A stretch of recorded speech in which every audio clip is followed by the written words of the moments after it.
As dawn breaks, the village awakens to a new day.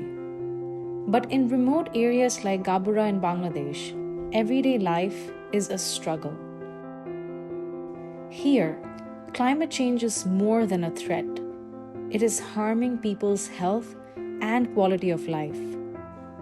Climate change affects not just the weather, but also people's physical well-being. যাতায়াত ব্যবস্থাটা এত খারাপ, এত নাজুক অবস্থা, অনেক সমস্যার সম্মুখীন হচ্ছে। দেখা যাচ্ছে আমাদের গ্রাম্য রাস্তা দিয়ে আপনার আসতে গেলেই দেখা যাচ্ছে যে ভ্যানও তো আসে না, আপনার ওই খাটে করিয়ে হেল্লাই করিয়ে নিয়ে আসার পরে আপনার দেখা যাচ্ছে যে খেয়া পারাপারের একটা বিষয় আছে। রাত যে কোনো সময় খেয়া থাকে না, পারাপারই অনেক সমস্যা। তো এখান থেকে যাই আপনার ওপরে আবার সিএনজিতে উঠতে হয়, সিএনজি ওঠার পরে আবার ওখান থেকে আপনার বাজে যাতে হয়। তো দেখা যাচ্ছে অনেক সময় যে মাঝপথে আমার রুগী মারাও যায়। আসলে আমি মনে করি উপকূলীয় এলাকার স্বাস্থ্যসেবাটা একটা বড় চ্যালেঞ্জ। এখানে আমি প্রায় 4 বছরের অধিক সময় ধরে আমি উপকূলীয় প্রত্যন্ত এলাকার মানুষের স্বাস্থ্যসেবার সাথে সরাসরিভাবে জড়িত আছি। আমার কাছে কয়েকটা বিষয় একটু বিশেষ পর্যবেক্ষণে মনে হয়েছে। যেমন এই এলাকার ডিজিজ প্যাটার্নগুলো অন্য এলাকার তুলনায় একটু ভিন্ন মনে হয়েছে আমার কাছে।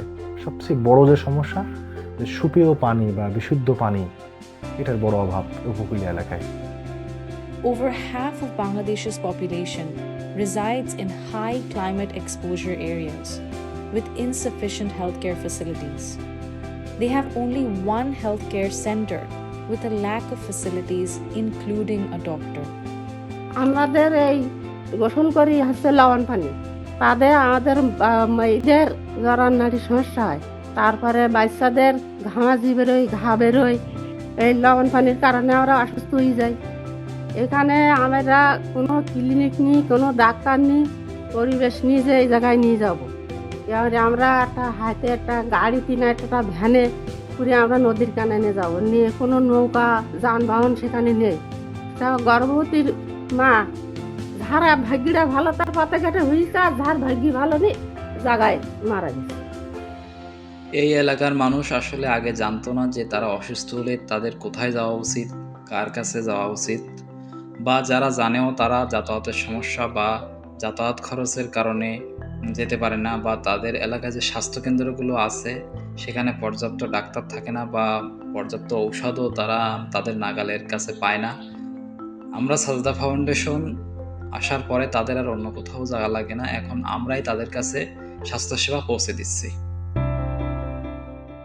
There are 4 types of activities in Sachita Foundation's CCDM initiatives: visiting CM house to house, talking to a patient,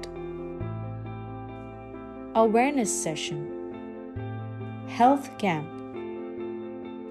Static Clinic provides vital care and emergency cases are referred promptly. In the face of climate change, this community is not just surviving, but thriving. Let's make healthcare accessible to all, regardless of location. Support our initiative to bring medical services to communities, reducing the distance. Together, we can create a healthier Bangladesh.